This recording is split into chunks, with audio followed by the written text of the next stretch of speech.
What's up, guys? It's been a really good while since I've done a read aloud video. And today, it's Sunday, so I'm hoping to get this done by Motivational Monday.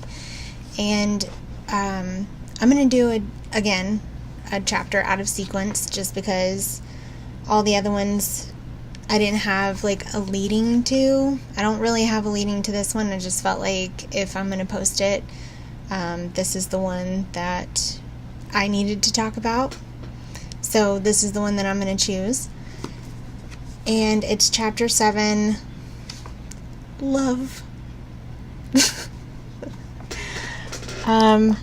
So Bug and I went and saw the movie Jurassic World: The Fallen Kingdom. And I don't know if you guys saw Jurassic World, the last movie, and it had Chris Pratt and that redhead. I still don't know her name.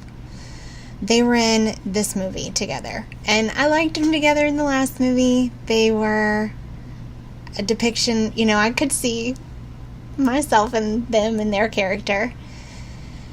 And by the character, I mean that she is this, she's the type A personality and, very female, very independent, stubborn,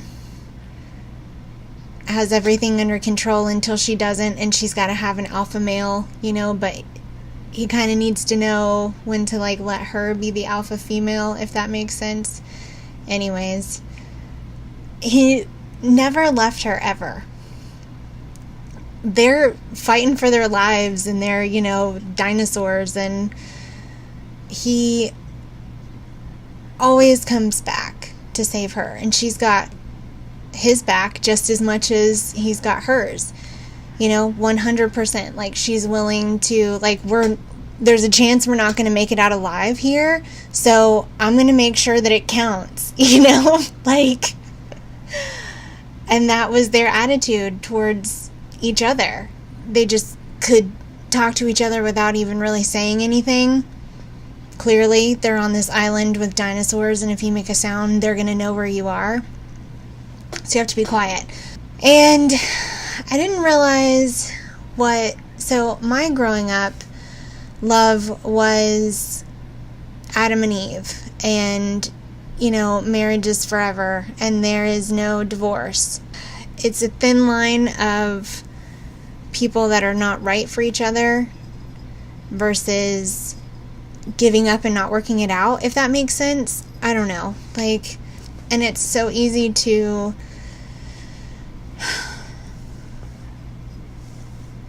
lose sight of what is it? What is love? What is love? What is love? Love doesn't pay the bills. Love is, hard. It's exhausting. It's, I'm independent, and I'm a ready-made family, and I have a full-time career, and, I'm busy. I'm busy, and it's, if you're not putting the amount of energy into something and getting your cup filled back in, is that love? I mean, what is love? Because my definition of what I thought love was clearly was not. So, I see other people, and I see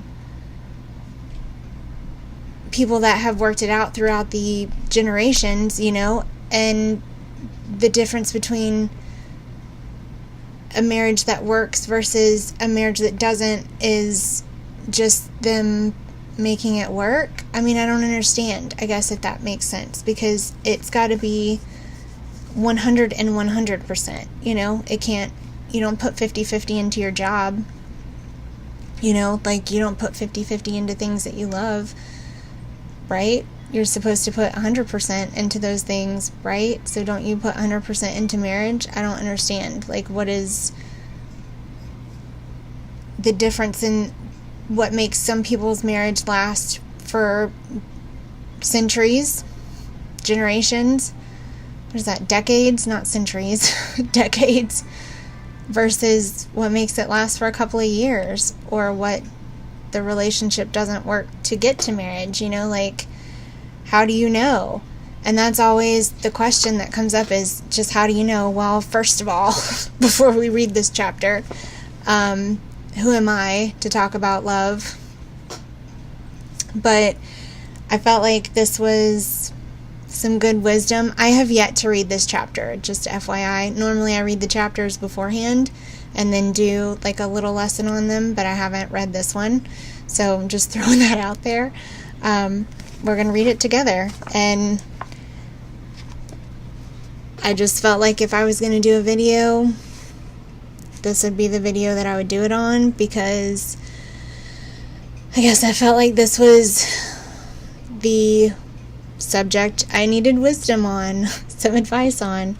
So here we go. Chapter 7, Love. Real love is selfless and free from fear.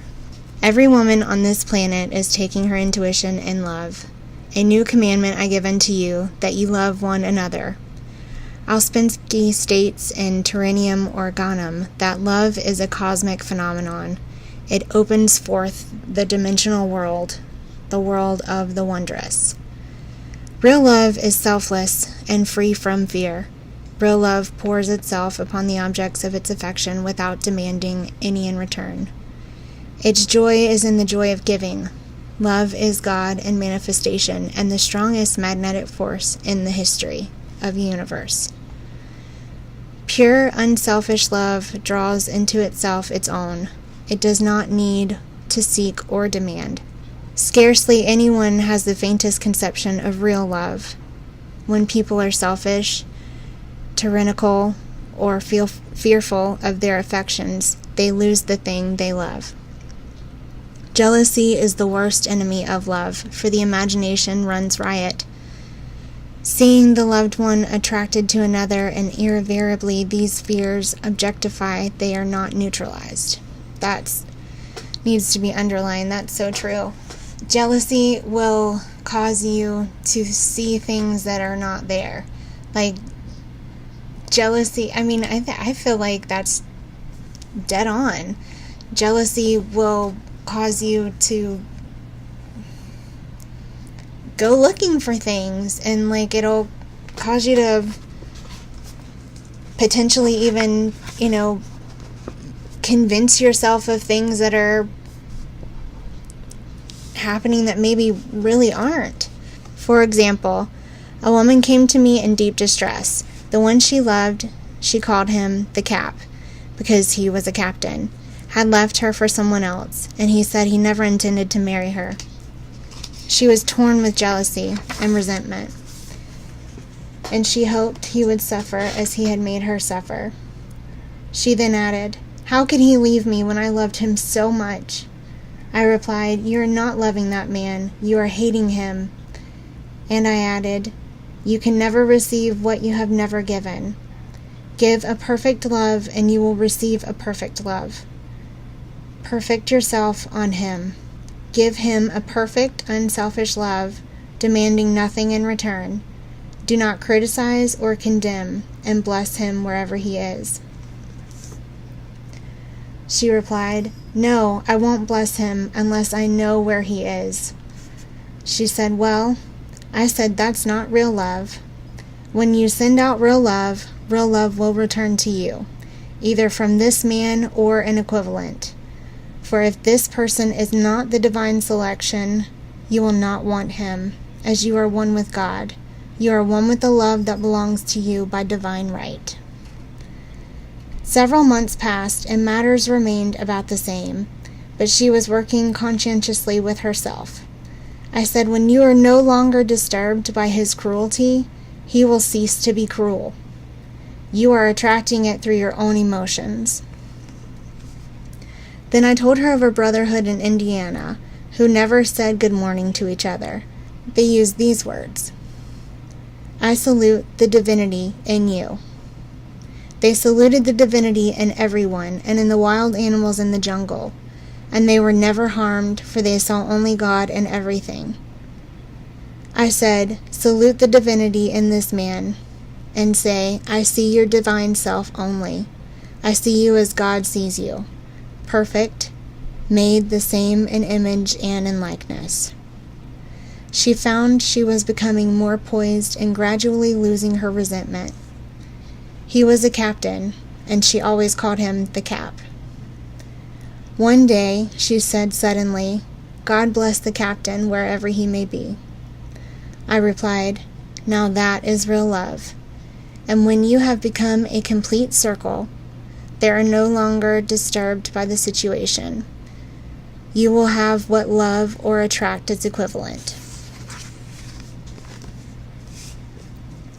I was moving at the same time and did not have a telephone, so I was out of touch with her for a few weeks. When one morning I received a letter saying, we are married. At the earliest opportunity, I paid her a call. My first words were, what happened? Oh, she exclaimed, a miracle. One day I woke up and all my suffering had ceased. I saw him that evening and he asked me to marry him. We were married in about a week, and I have never seen a more devoted man.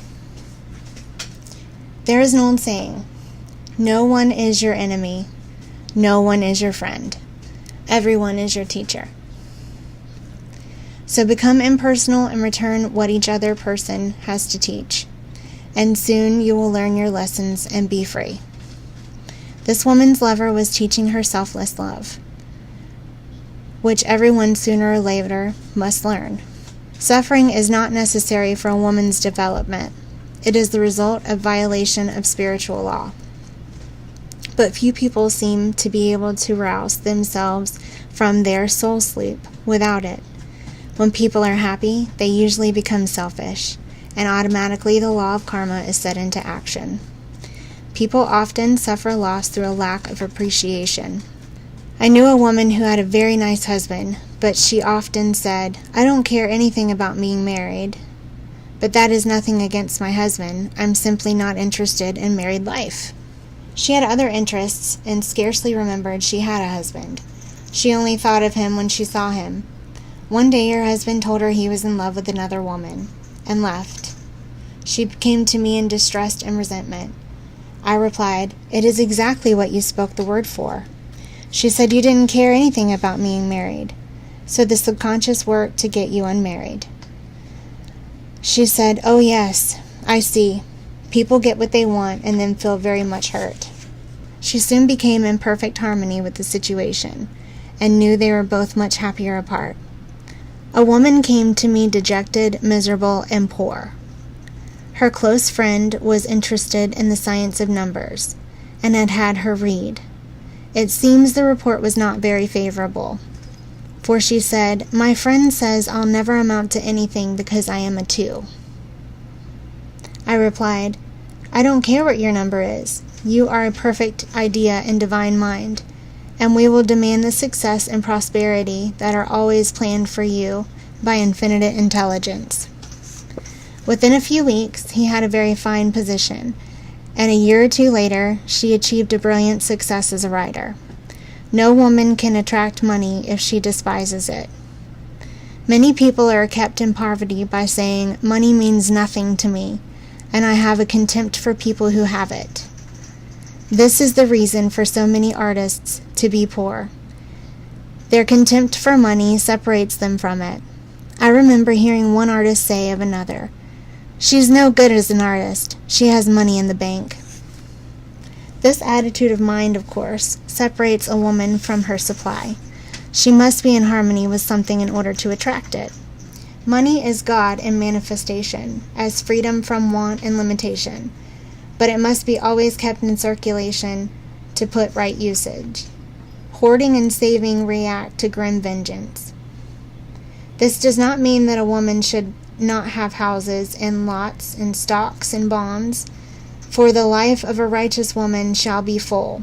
It means a woman should not hoard even the principle of an occasion arises when money is necessary. And letting it go out fearlessly and cheerfully, she opens the way for more to come in, for God is the unfailing and inexhaustible supply.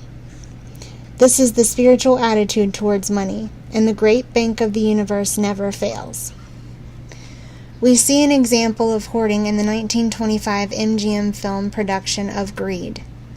The woman won $5,000 in a lottery, but would not spend it. She hoarded and saved, let her husband suffer and starve, and eventually she scrubbed floors for a living. She loved the money itself and put it above everything, and one night she was murdered and the money taken from her. This is an example of where love of money is the root of all evil. Money in itself is good and beneficial, but used for destructive purposes, hoarded and saved, or considered more important than love, brings disease and disaster, and the loss of money itself. Follow the path of love, and all things are added, for God is love, and God is supply. Follow the path of selfishness and greed, and the supply vanishes, or you become separated from it. For example, I knew the case of a very rich woman who hoarded her income. She rarely gave anything away, but bought things for herself. So there's an asterisk also down here that says a more contemporary example might be found in the 1994 movie It Could Happen to You, where a police officer played by Nicolas Cage does not have enough to tip his coffee shop waitress, played by Bridget Fonda. Not wanting to leave without showing his appreciation, he offers to share the prize money of his lottery ticket, which is a winner. When he does win, his greedy wife takes him to court to sue for all of the winnings, and she is successful, but she is not the ultimate winner. Eventually, she squanders everything, including her marriage. The police officer and the waitress find love and receive cash gifts from well-wishers that far exceeded the amount they had originally won. In his efforts to share, the police officer is rewarded with abundance. The wife's greed and desire to take everything costs her everything. So sweet, that's cool. She was very fond of necklaces, and a friend once asked her how many she possessed. She replied, 67. She bought them and put them away, carefully wrapped in tissue paper. Had she used the necklaces, it would have been quite legitimate, but she was violating the law of use. Her closets were filled with clothes she never wore and jewels that never saw the light. The woman's arms were gradually becoming paralyzed from holding on to things. Eventually, she was considered incapable of looking after her affairs, but her wealth was handed over to others to manage. So people in ignorance of the law bring out their own destruction. All disease, all unhappiness come from the violation of the law of love. A woman's boomerangs of hate, resentment, and criticism come back laden with sickness and sorrow. Love seems almost a lost art, but the woman with her knowledge of spiritual law knows it must be regained, for without it she has become a surrounding brass and tinkling cymbals. For example, I had a student who came to me month after month to clean her consciousness of resentment. After a while, she arrived at the point where she resented only one woman, but that one woman kept her busy. Little by little, she became poised and harmonious, and one day all resentment was wiped out. She came in radiant and exclaimed, "You can't understand how I feel." The woman said something to me, and instead of being furious, I was kind and loving, and she apologized and was perfectly lovely to me. No one can understand the marvelous lightness I feel within. Love and goodwill are invaluable in business. For example, a woman came to me complaining of her employer. She said she was cold and critical. The woman knew the employer did not want her in that position. Well, I replied, "Salute the divinity in the woman and send her love." She said, "I can't. She's a marble woman." I answered, "You remember the story of the sculptor who asked for a certain piece of marble? He was asked why he wanted it, and he replied, 'Because there is an angel in that marble.' And out of it he produced a wonderful work of art." "Very well," she said, "I'll try it." A week later she came back and said, "I did what you told me to, and now the woman is very kind. She even took me out to lunch." People are sometimes filled with remorse for having done someone an unkindness, perhaps years ago. If the wrong cannot be righted its effect can be neutralized by doing someone a kindness in the present. This one thing I do, forgetting all those that are behind and reaching forth unto those that are before. Sorrow, regret, and remorse tear down the cells of the body and poison the atmosphere of the individual. A woman said to me in deep sorrow, "Treat me to be happy and joyous, for my sorrow makes me so irritable with members of my family that I keep making more karma." I was asked to treat a woman who was mourning for her daughter. I denied all belief in loss and separation and affirmed that God was the woman's joy, love, and peace. The woman gained her poise at once, but sent word by her son not to treat any longer because she was so happy it wasn't respectable. Mortal mind loves to hang on to its griefs and regrets. I know a woman who went about bragging of her troubles, so of course she always had something to brag about. The old idea was if a woman did not worry about her children, she was not a good mother. Now we know that mother fear is responsible for many of the diseases and accidents that come into the lives of children. For fear pictures vividly the disease or situation feared, and these pictures objectify, if not neutralized. Happy is the mother who can say sincerely that she puts her child in God's hands and knows, therefore, that she is divinely protected. For example, a woman awoke suddenly in the night, feeling her brother was in great danger. Instead of giving in to her fears, she commenced making statements of truth, saying, "We are a perfect idea in divine mind, and are always in the right place. Therefore, my brother is in his right place, and is divinely protected." The next day she learned that her brother had been in a close proximity to an explosion in a mine, and had miraculously escaped. So a woman is her brother's keeper, in good thought, and every woman should know that the thing she loves dwells in the secret place of the Most High, and abides under the shadow of the Almighty. Perfect love casteth out fear. She that feareth the most is not made in perfect love. Love is the fulfilling of the law. Follow the path of love. So, that was interesting. There was a whole lot of lessons on love in that one chapter. So, my take back from that is, I can honest to God say, if I sit here and think about it enough times, every single time, not that the whole thing, of everything that doesn't last is all my doing. I do believe that I'm not that powerful to destruct my life route. Like, everything does happen for a reason. But at the same time, I can sit here and testify that, my biggest fear was being too much for one person, or feeling like, I have too much going on, or that I'm too much to handle. And that's so not true. That's the biggest lie. And that goes for everybody. I think that every one person that may, be dealing with their solitude right now, like you're just in this place where you're not dating somebody, there's no way at the end of the day, you're a rib, it's gonna happen. I don't doubt it at all. If you want it bad enough, it's gonna make its way to you, you weren't made to be alone, but maybe right now you need to be, and that is the law of love, is to make sure that what you give is what you're going to receive. So if you're constantly giving grief, if you're constantly condemning, if you're constantly judging someone, it's gonna come right back around. That's the law of karma, and also the law of love. So I guess real love is, being real and 100% giving of what you expect in return.